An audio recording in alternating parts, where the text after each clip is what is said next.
옛날 울산 지방에는 사람들에게 큰 두려움을 주는 해룡이 살고 있었다. 이 해룡은 바다 깊숙한 곳에서 태어나 수백 년을 살면서 점점 더 강력해졌다. 어느 날 일출 무렵 해룡이 바다에서 나와 입지로 올라오기 시작했다. 해룡의 몸은 매우 크고 길었고 그 비늘은 햇빛을 받아 번쩍였다. 해룡이 나타난 첫날부터 마을은 혼란스러워졌다. 사람들은 그 존재에 공포를 느꼈고 가축들은 놀라서 뿔뿔이 흩어졌다. 해룡은 해안가를 어슬렁거리며 농작물을 망가뜨렸고 몇몇 용감한 사람들이 해룡을 쫓아내려고 했지만 실패하고 말았다. 시간이 지나면서 해룡은 점점 더 자주 나타났다. 마을 사람들은 더 이상 이 상황을 두고 볼 수 없었다. 그래서 마을의 원로들이 모여 해룡을 어떻게 물리칠지 논의하기 시작했다. 다양한 의견이 나왔지만 모두 실현 가능성이 낮았다. 그러던 중 한 원로가 오래전에 전해 내려오는 전설을 떠올렸다.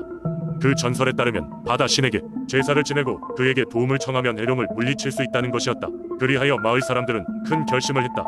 모두가 힘을 합쳐 큰 제사를 준비하기로 했다. 며칠 동안 사람들은 정성껏 음식을 준비했고 배를 만들고 해신을 기쁘게 할 준비를 했다. 제사의 날이 밝아오자 사람들은 바다 해변에 모여 신성한 불을 피우고 정성을 다해 해신에게 기도를 올렸다. 제사가 끝난 뒤 밤이 되자 마을은 다시 평화로워지는 듯 보였다. 그때 바다에서 거대한 포효가 들려왔다. 마을 앞바다에서 해신이 모습을 드러낸 것이었다. 해신은 은혜로 가득 찬 목소리로 해룡을 징벌하겠다고 선언했다. 그러자 다시 거대한 물결이 일며 해룡이 아우성과 함께 모습을 드러냈다. 해룡은 해신에게 무릎을 꿇었고 해신은 해룡을 깊은 바다 속으로 영원히 봉인해버렸다. 마을 사람들은 환호성을 질렀고 그 후로 해룡은 다시 눈을 싼 앞바다에 침범하지 않았다. 사람들은 서로를 축하하며 무사히 지켜낸 마을을 위해 하늘을 바라보며 감사의 뜻을 표했다. 이후 마을에서는 매년 해신에게 감사를 표하는 작은 제사를 올리며 평화를 기념하게 되었다. 두 번째 이야기. 옛날 옛적 전라남도 나주의 어느 작은 마을에는 사람들과 함께 조상 대대로 전해져 내려오는 많은 민속신앙과 이야기들이 있었다. 그 중에서도 가장 유명한 이야기는 호랑이와 할아버지의 지혜에 관한 이야기였다. 나주는 울창한 숲과 깊고 빽빽한 산들이 많아 원래 호랑이가 종종 출몰하던 지역이었다.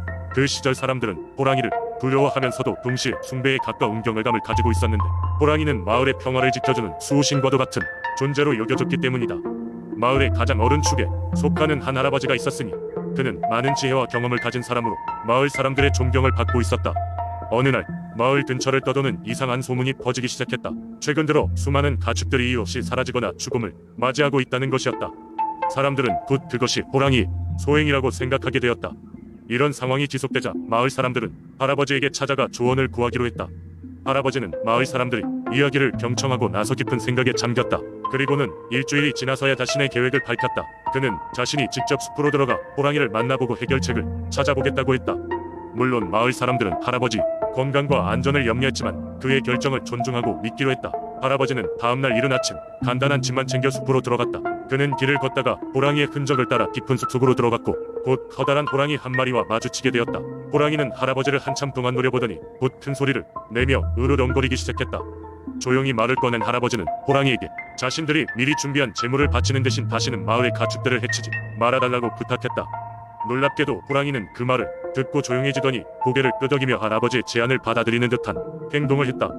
그렇게 할아버지는 호랑이와 약속을 했고 이후로 마을의 가축들이 사라지거나 죽는 일은 더 이상 일어나지 않았다. 마을 사람들은 할아버지의 지혜와 그의 용기에 감탄했고 이후로도 그의 이야기는 나주의 민속신앙과 전설로 남게 되었다. 이 이야기는 단순히 호랑이와의 만남을 넘어서 자연과 조화를 이루는 삶의 중요성을 일깨워주고 위험을 직면했을 때 패닉에 빠지기보다는 지혜로서 문제를 해결하는 방법을 가르쳐준다. 나주에서는 지금까지도 이러한 이야기가 전해지며 사람들에게 귀중한 교훈을 전달하고 있다.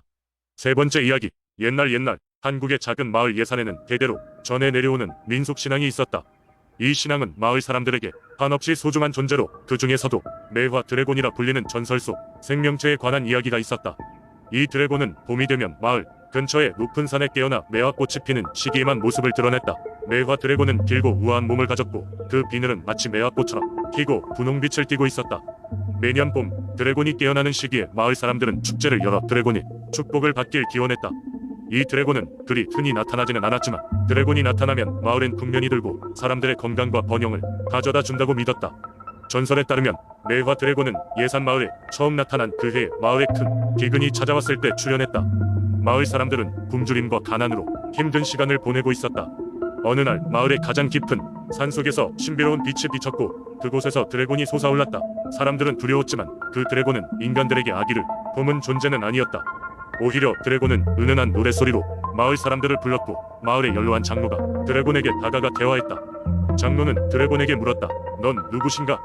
이곳에 왜 나타나셨소? 드래곤은 부드러운 목소리로 대답했다. 나는 자연의 조화와 너희의 평화를 지켜주기 위해 이곳에 왔다. 나의 이름은 매화 드래곤이라 하느냐.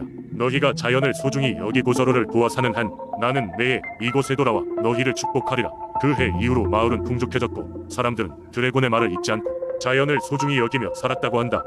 매년 봄 마을 사람들은 매화 드래곤에게 감사의 뜻을 전하기 위해 산 정상에서 제를 올렸고 드래곤의 전설은 세대를 거쳐 내려왔다. 오늘날에도 매화 드래곤의 전설은 예산 마을 사람들에게 중요한 문화적 유산으로 남아있다. 이 이야기는 그들로 하여금과의 조화로운 사이 그리고 공동체의 중요성을 상기시키며 매년 봄꽃 축제를 통해 그들의 감사를 표현하고 전설을 기리는 시간을 보낸다. 마을에서는 여전히 매 봄마다 드래곤의 축복을 기다리며 매화꽃이 피는 시기에는 산에 올라가 드래곤을 만날 수 있기를 약속하며 마음속으로 기도한다. 네 번째 이야기. 옛날 옛적 영축산이라는 커다란 산이 밀양고을을 수호하고 있었다. 영축산은 웅장한 산세와 함께 자연의 신비로운 기운을 지니고 있었으며 특히 많은 전설이 전해지는 산이었다. 이 중 가장 유명한 것은 바로 청룡의 전설이다. 밀양 사람들은 영축산을 신성시하였고 특히 청룡의 존재는 그들의 생활 속 깊이 자리하고 있었다. 전해 내려오는 이야기에 따르면 청룡은 하늘에서 내려온 신비한 존재로 비옥한 땅과 풍요의 상징이었다. 청룡은 구름을 타고 하늘을 높이 날아다니며 필요한 곳에 비를 내려주고 사람들에게 풍요와 안녕을 기원했다. 어느 해 밀양은 가뭄으로 인해 매우 힘든 시기를 맞았다. 농작물은 말라 죽어가고 우물들도 바닥을 드러냈다. 사람들은 생계를 잃고 고통에 잠겼다. 이때 마을의 장로들은 청룡에게 도움을 청하기로 결심했다. 그들은 영축산 기슭에 모여 청룡이 평소 휴식을 취하던 작은 연못으로 갔다. 이 연못은 신성한 장소로 여겨져 있었고 많은 이들이 그 물에 손을 담그며 건강과 성공을 빌곤 했다. 장로들은 가진 모든 정성과 신념을 다해 제단을 쌓고 그곳에서 제사를 지내며 진심 어린 기도를 드렸다. 이윽고 하늘이 어두워지기 시작하더니 멀리서 천둥 소리가 들려왔다. 하늘 속에서 신비로운 빛이 번쩍였고 산의 능선을 따라 푸른 그림자 같은 것이 움직이기 시작했다. 곧이어 하늘을 가르며 거대한 청룡이 나타났다. 청룡은 신비로운 모습으로 하늘을 누비며 길고 굴곡진 몸을 자랑하고 있었다. 그의 눈동자는 호수처럼 맑고 비늘은 햇빛을 받아 푸르게 빛나고 있었다.